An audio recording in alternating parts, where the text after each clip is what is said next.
Nimekuja kwako leo tuzungumze ama tufanye mahojiano kuhusu jaribio ambalo lilimkuta rais wa Burkina Faso. Alijaribiwa kutenguliwa, lakini pia rais wa Burkina Faso aliwekewa sumu kwenye chai, sumu ambayo inaua haraka kwelikweli mishipa ya ufahamu.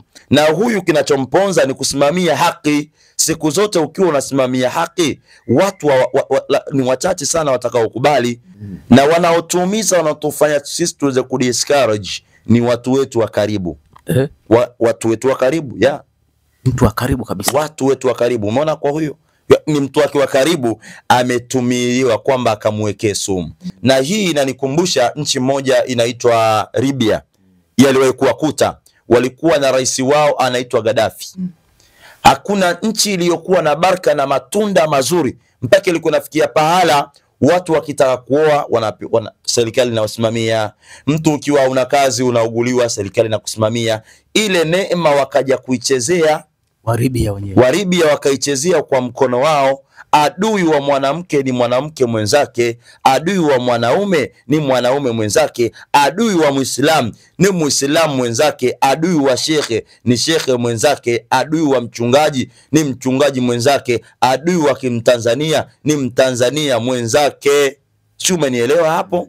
Amani ni katika kitu kimoja kikubwa sana. Na wale ambao watakuwa wanasema amani bwana ivunjike, liwalo na liwe kinuke, mimi naweza kushughulika nao. Nina madua yangu moto. Nashughulika nao tu. Nimpate tu jina lake huyo msumbufu anayesumbua. Nimpate tu jina lake huyo msumbufu anayesumbua. Shout out to PTV au bana. Asante kwa kuichagua PTV Tanzania. Kwa wa kwanza kutazama video zetu kwa kubonyeza subscribe button nyekundu hapo chini ya screen yako, kisha bonyeza alama ya kengele itakayojitokeza. Yes, bwana, uhali gani mtazamaji wa PTV Tanzania popote pale ulipo?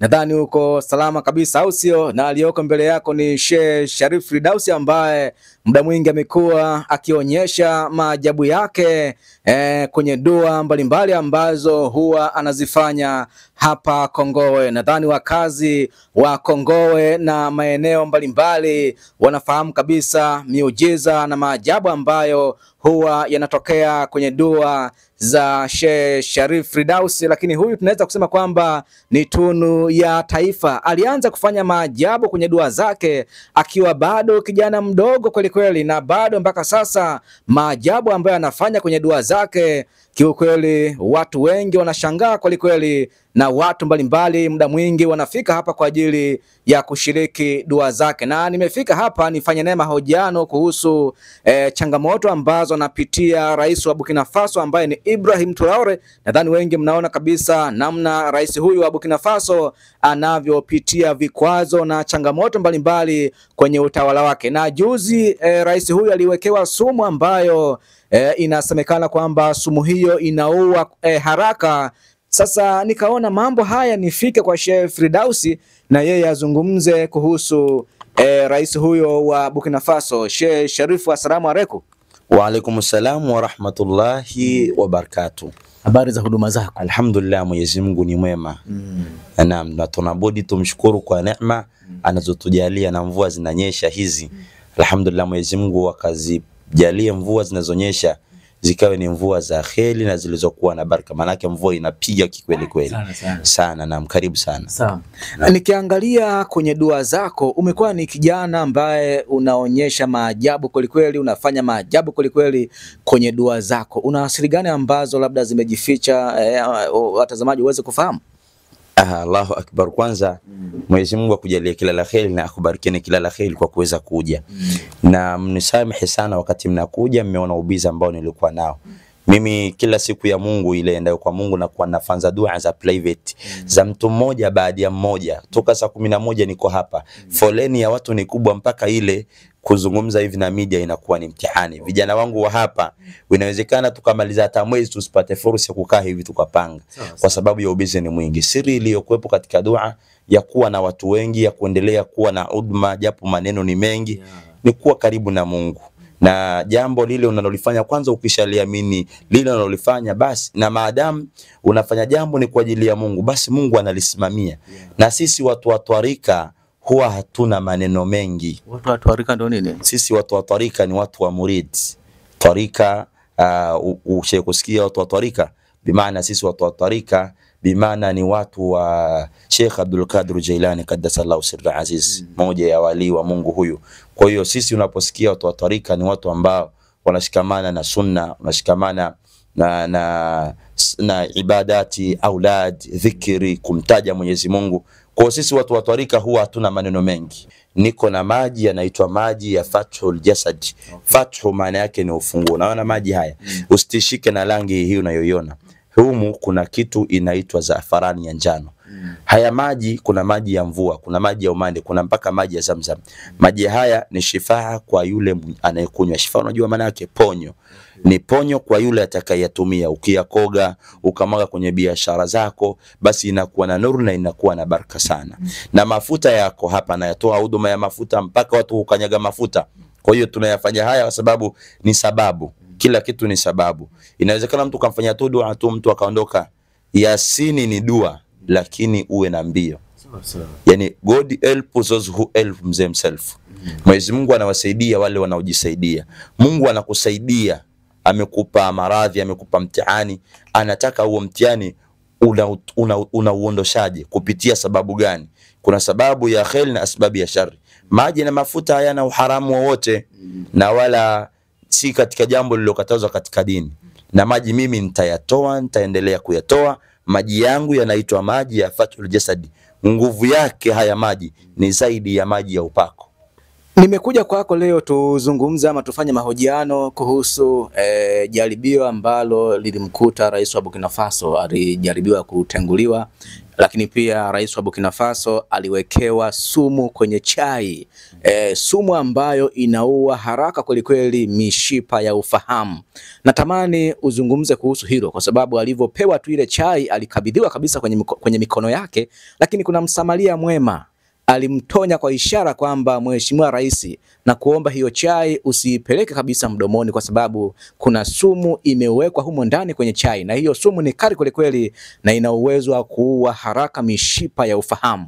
Nini ambacho ulinoti Sheikh Sharif? Lakini pia tuzungumze kuhusu rais wa Burkina Faso alivyotaka kutenguliwa. Karibu. Kwanza hili jaribio alilofanywa na mimi nilipeluzi katika mitandao nimeona. Na mara nyingi mimi nimekuwa ni mtu makini sana najisifu katika hilo, kutosema jambo pasina uhakika na pasina kutizama, pasina kuona. Huwa najitahidi sana kabisa. Kwa hiyo kuna nasema jambo basi nishaliona. Hili jambo nililiona katika mitandao na mwisho ni leo nilimeperuzi katika mitandao kuweza kuliona. Hiki ambacho amefanywa rais, na katika marais wanaopendwa, wanaokubalika na sisi wa Tanzania, hakuna Mtanzania ambaye hampendi huyo rais wa wapi Burkina Faso bwana Ibrahim. Na huu ni mtihani, na hakuna mtihani wote utakao kupata ila Mwenyezi Mungu ametaka.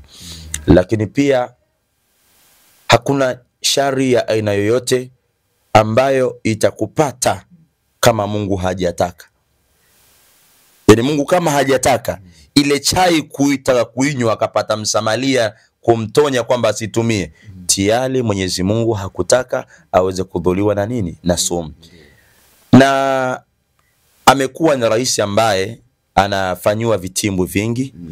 Huku ni kutoelewa thamani ya neema. Usipoelewa thamani ya neema, unasema kibali ambacho Mungu amekupa. Yani Mungu amekujalia, mfano nitoe mfano sisi wa Tanzania. Mungu katujalia amani. Watapatikana watu ambao hawatoiona amani sisi tuliokuwa nayo. Ndio hawa unawaona wanasema tuandamane. Ndio hawa wanaoona wanasema tuingie barabarani. Ndio hawa utawasikia wanasema kinunke. Ndio hawa utawasikia wanasema vibaya rais wetu. Hali ya kuwa sisi tuko ndani ya amani. Kwa hiyo hata hawa ambao wameweza kutaka kumtegea sumu huyu rais wao, kiongozi wao, hawa hawajaelewa thamani ya neema aliyokuwa nayo. Na mara nyingi watu wanaopigwa vita, wanaofanywa vitimbu ni watu ambao wana neema, wana mambo mazuri. Ni rais yule ambaye anayafanya mazuri, na kwenye kuyafanya mazuri wanatokea watu wanaweza kuleta fitna. Hizi fitna na nimuombee kwa Mwenyezi Mungu zisiweze kufanya kazi, na hii pia kuonekana kwamba ni mtu wake wa karibu aliyomwekea nini sumu, ni kuonesha kwamba fitna, sisi Uislamu natuambia fitna ni mbaya kuliko kuua. Fitna na wanaotuumiza, wanaotufanya sisi tuweze kudiscourage ni watu wetu wa karibu.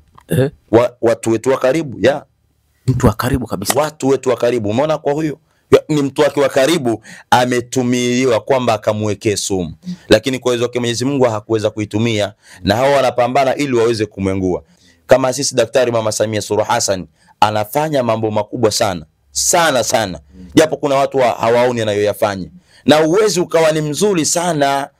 Kwa nini amyaseme mazuri ya Rais Daktari Mama Samia Suluhu Hassan aliyofanya, mnakimbilia kwenye kuyasema madhaifu yake? Na hii inanikumbusha nchi moja inaitwa Libya, yaliwahi kuwakuta, walikuwa na rais wao anaitwa Gaddafi. Hakuna nchi iliyokuwa na baraka na matunda mazuri, mpaka ilikuwa nafikia pahala watu wakitaka kuoa serikali inawasimamia, mtu ukiwa una kazi unauguliwa serikali na kusimamia. Ile neema wakaja kuichezea Waribia wenyewe, Waribia wakaichezea kwa mkono wao. Adui wa mwanamke ni mwanamke mwenzake, adui wa mwanaume ni mwanaume mwenzake, adui wa Muislamu ni Muislamu mwenzake, adui wa shekhe ni shekhe mwenzake, adui wa mchungaji ni mchungaji mwenzake, adui wa Kimtanzania ni Mtanzania mwenzake. Si umenielewa hapo? Kwamba hawa walifitinishwa, wakawashiwa moto, aliowashia moto yeye akaenda wapi? Akaenda pembeni. Umeona? Kwa hiyo mchezo. Na huyu kinachomponza ni kusimamia haki. Siku zote ukiwa unasimamia haki, watu ni wachache sana watakaokubali. Ukiwa unasimamia haki, kuna baadhi watakukubali na baadhi watakukataa. Hawao watakaokukataa, elewa kwamba hawatakuwa peke yao. Ndio hawa wazungu. Hakuna watu mimi nawachukia kama wazungu. Wazungu ni katika, si wote. Wazungu hawa yani kwamba wanataka kujifanya kwamba wao nchi zote wanaziweza sasa kuzipa msaada. Kwamba wanaleta msaada wao, ukisema sita kufuata, na wakikupa msaada na kupana masharti. Ukisema mimi sitaki, basi watakuletea filigisu katika nchi yako ili isiweze kufanikiwa. Kwa hiyo huyu bwana Ibrahim, rais wa wapi unasema Bonafasi, nasahau kidogo, kwamba ni anasimamia haki. Na baada ya kuingia yeye, mambo mengi yamefunguka. Neema zimefunguka, riziki zimefunguka, ajira zimefunguka. Vijana sasa wanajivunia kumpata kiongozi aliyokuwa ni bora zaidi. Kwa hiyo yeye amefunga zile njia zote za kuiba. Wale ambazo wazungu walikuwa wanatumia kuja labda kuchukua madini, kuchukua adhabu pale, zile njia kafanyaje? Kazifunga. Sasa wanamtafutia filgisu, wanamtafutia fitna ili waweze kumwengua pale alipo katika nafasi na waweze kumpa sumu. Ila waelewe kwamba mtu yoyote anayesimamia haki pasi na maslahi, basi Mwenyezi Mungu anambariki na Mwenyezi Mungu atamsimamia. Na sisi tunamuombea dua inshallah Mwenyezi Mungu akambarikie kila la kheri. Sawa. Rais wa Burkina Faso analinda rasilimali zake, ndicho kinachomponza. Lakini hawa viongozi wa mataifa makubwa wanadai kwamba rais wa Burkina Faso anaitumia vibaya dhahabu ya nchi yake. Ndio watuambie sasa anazitumia vibaya katika lipi? Watuambie bwana, mtu fulani huyu anaitumia vibaya rasilimali ya nchi. Aje sasa atuelekeze ni kwa ushahidi. Bwana kadhaa kajinufaisha yeye, hii maana watoto wake na familia yake, au ile inanufaika nchi. Inanufaika nini? Nchi. Kwa hiyo uweze ukasema kwamba anajinufaisha yeye alafu tuambie amejinufaisha kwa lipi? Ndio tuambie. Na hii ni kupekesa kidogo tu utajifunza. Moja ya clip moja niliyokuitizama, moja ya mwanamama mmoja aliyoingia katika ndoa kimaslahi. Yani ana maslahi ya kwake binafsi. Akapanga la mfanyakazi kwamba yule aje amfunge usoni. Yani mama amfunge mmeo usoni kama naita surprise. Kati amemfunika usoni, yule dada wa kazi aje aweke sumu. Sasa yule baba ndo katika siku ambayo yeye amepanga kumfanyia surprise mfanyakazi wake, kwa sababu kakaa naye miaka mingi. Hebu tizama Mungu akiamua kunusuru. Basi yule dada akaiweka ile sumu, tayari akishaiweka ile sumu ya kuweza kumuua katika chai yule bosi wake. Baba alipoweka chai anambia, kabla sijanywa chai naomba niitiwe mfanyakazi wangu, alikuwa anaitwa Aziza. Alipomuita anambia, Aziza, leo kabla ya kunywa chai, leo nina jambo zuri sana nimekuandalia. Vipi? Anamwambia, Umefanya kazi miaka mingi katika nyumba yangu, umenilelea watoto wangu katika maadili yaliyokuwa ni mema. Umekuwa ni msichana ambaye umekuwa ni family katika nyumba. Katika shida, katika raha tuko pamoja na wewe. Hivyo basi nimekununulia kiwanja na nimekujengea nyumba ya pesa nyingi sana. Sitaki niseme tu hivi, hati yako ya kwanza chukua. Mwanamke akuamini. Lakini kama alitoshi hapo nje, nimekununulia gari la kifahari sana ambalo mimi binafsi sijawahi kuliendesha, ila nimekununulia, utajifunza ni kisa kimoja kizuri sana. Siongei maneno matupu, basi ninakupa na hati ya gari. Hivyo kama itoshi, na nimekutafutia driver kukuendesha, nitakuwa namlipa. Driver huyu hapa na namba zake za simu hizi hapa. Natamani ukaishi maisha yaliyokuwa mazuri. Lakini pia nimekufungulia duka kubwa sana ambalo hata mke wangu sikuwahi kumfungulia. Ile maana tizama wema huu alinifanyia. Yule bosi ametaka kunywa chai, yule mfanyakazi anamzuia usinywe chai. Kwa nini sinywe chai? Alikuwa nimeandaliwa na mke wangu. Huyu mke wake anamwambia kunywa, wewe mfanyakazi vipi? Amechanganyikiwa kwa sababu umempa mali, ndio maana kwambia usinywe. Leba yule mfanyakazi anamtonya bosi, bwana usinywe chai, imewekwa nini? Nimeweka somo. Kwa hiyo anasema yale, namuuliza, anasema na mimi nilikuwa nakusubiri tuanze kunywa nikukataze, na mimi niliona ile nini? Ile somo. Kwa hiyo uwezi ukapendwa na watu wote na ukachukiwa na watu wote. Ile nyie mnasema ni roho. Kwa upande wa pili wanasema ni roho. Kwa hiyo ile imekwambia Mwenyezi Mungu amemnusuru, na Mwenyezi Mungu anaweza kunusuru kupitia viumbe wake, na Mwenyezi Mungu anaweza kukufedhesha kupitia viumbe wake. Yeah. Okay. Ndio.